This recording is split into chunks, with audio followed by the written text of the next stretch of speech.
구약성경 민수기서 13장 1절에서 24절입니다. 지금 이스라엘 백성들은 이제 가나안 접경에 매우 가까운 가데스 바네아에 도착하게 됩니다. 신명기서 1장 20절에서 21절에 보면 내가 너희에게 이르기를 우리 하나님 여호와께서 우리에게 주신 아모리 족속 산지에 너희가 이르렀나니 라고 말합니다. 자, 이제 강을 건너면 곧 가나안 땅입니다. 자, 그런데 이스라엘 백성들은 곧바로 가나안 땅에 들어가는 걸 원치 않았고 정탐꾼을 보내서 그 땅이 어떤 땅인지 알아보자라고 모세에게 요청을 합니다. 이 가나안 땅을 탐지하라고 하는 것은 본래 하나님의 명령, 하나님의 본심은 아니었습니다. 백성들이 먼저 정탐하자고 했고 또 모세가 하나님 앞에 아뢰었고 또 하나님은 마지못해서 그 청을 들어주었던 것입니다. 들어가서 확인하고 그 땅을 밟아보고 그리고 그 땅에 들어가기를 하나님은 원치 않았습니다. 언약을 믿고 그리고 하나님을 신뢰하며 그 땅을 하나님과 함께 기쁨으로 밟기를 원했지만은 정탐꾼을 원하는 백성들의 요구를 하나님은 들어주시기로 한 것입니다. 이스라엘 백성들이 온전히 하나님만 의지하고 갔다면 무슨 정탐꾼이 필요하겠습니까? 믿음의 길이란 순종하며 가다 보면 하나님께서 열어주시는 길이 아닙니까? 믿음이라고 하는 것은 순종이 먼저이고 그 다음에 이해가 나중입니다. 순종하다 보면 이해가 되어지고 순종하다 보면은 길이 열려지는 겁니다. 더군다나 이 가나안 땅은 하나님께서 이스라엘 백성들에게 이미 약속하신 땅이고 또 그 땅에 백성들을 데리기 위하여 지금 이 광야를 지나가고 있는 것입니다. 가는 길까지 가나안에 이르는 그날까지 낮에는 구름기둥 밤에는 불기둥으로 인도하고 계신데 꼭 거기에 미리 가봐야 되겠는지 좀 생각해 볼 문제입니다. 자, 이것이 민수기 13장의 배경입니다. 정탐꾼을 보낸다고 하는 것은 미리 준비하고 전략을 세운다는 것. 그것은 인간적으로 그건 합당한 일이죠. 그래서 하나님께서는 백성들의 요구대로 그렇게 하라고 말씀했습니다. 자, 지금 그들은 가나안 입구에 거의 다 와 있습니다. 목적지 입구에 도착해 있습니다.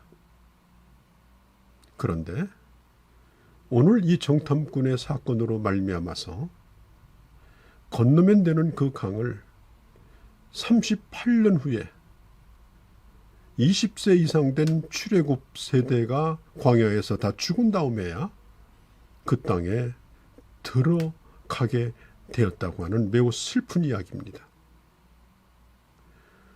문제는 이것이 3400년 전에 이스라엘 백성들의 이야기뿐 아닙니다. 이것은 오늘 우리 자신들의 얘기고 우리의 삶 속에서도 똑같은 일이 발견되고 있다는 것이죠.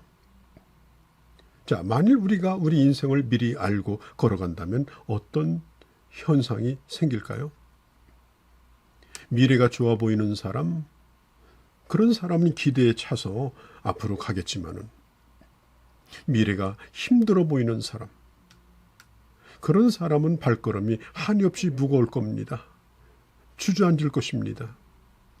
마치 죽어가는 짐승처럼 그렇게 고통스러운 인생을 살게 될 것입니다.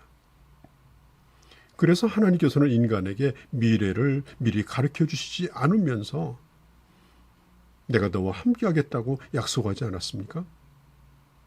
전도서 7장 13절에도 하나님이 행하시는 일, 즉 하나님이 굽게 하신 것을 누가 펴겠는가? 전도서 7장 14절에 그러므로 형통하면 기뻐하고 곤고할 때는 깊이 생각하라고 했습니다. 계속해서 말하기를 하나님의 형통과 권고를 병행하게 하사 사람으로 하여금 그 장래를 알지 못하게 하고 특별히 그 종말, 그 끝을 헤아려 알지 못하게 하셨다라고 했습니다. 어떻든지 백성들의 요구에 하나님은 그 요구를 들어주기로 하고 그리고 모세에게 명하여 각 지파별로 한 사람씩 뽑아서 그 땅을 정탐하게 합니다. 자, 모세가 정탐꾼을 보낸 곳은 바른 광야였습니다. 그리고 26절에 보면 바란 광야의 가데스라고 밝히죠. 자, 이 가데스라고 하는 곳, 이곳은 광대한 오아시스가 있는 지역이고 또 사람들이 살 수 있는 그런 여건이 되어져 있는 그런 곳입니다. 브엘세바에서 남쪽으로 80km 떨어진 곳입니다. 자, 이 장소는 이스라엘 백성들에게 주시겠다라고 약속하신 가나안 땅의 남쪽 경계선입니다. 이제 정말 가나안 땅에 가까이 온 곳입니다.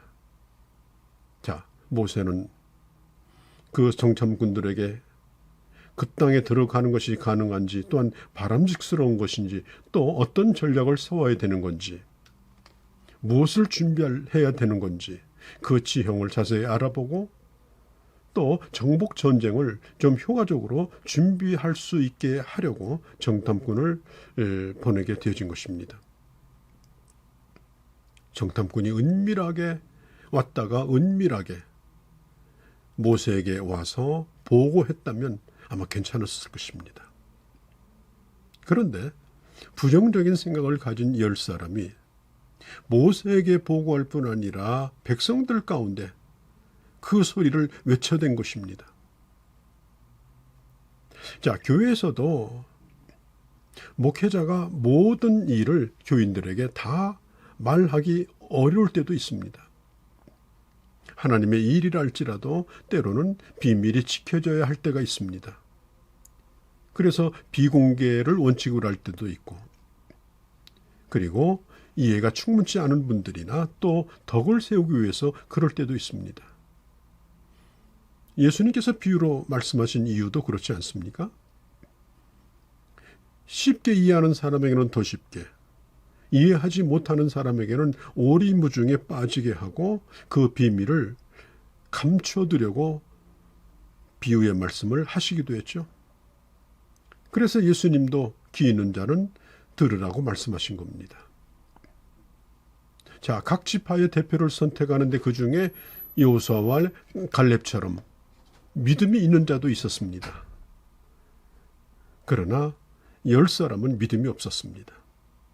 하나님이 주신 그 땅을 보고도 밟고도 경험하고 먹어보고 만져보고도 그들은 그 땅에 대하여 악평을 한 것입니다. 자, 이 정탐꾼이 가본 곳이 바로 이 헤브론이라고 하는 곳이었습니다. 신광야에서 하맛 오기 또 르홉까지 또 네겝을 거쳐서 헤브론에 이르렀다라고 말하죠. 자, 헤브론이 어디입니까? 아브라함에게 하나님이 그 땅을 주시겠다고 약속하신 곳이었고 또 사라가 죽었을 때 아브라함이 매입하여 가족 매장지로 삼은 곳이기도 하고 또 이곳에 사라, 아브라함 또 이삭이 매장되어 있고 또 죽은 이 야곱, 애굽에서 죽은 야곱의 유해도 옮겨져서 그곳에 안장이 되었습니다. 아마도 그곳에 이른 갈렙과 여호수아는 대단히 마음이 감격스러웠을 것입니다. 또 그들의 어깨에는 포도송이 하나가 두 사람이 막대기에 매어서 들어야 할 만큼 그렇게 컸으니 그 땅이 젖과 꿀이 흐르는 가나안 땅이라는 사실을 백성들에게 알리기에 충분했을 것입니다.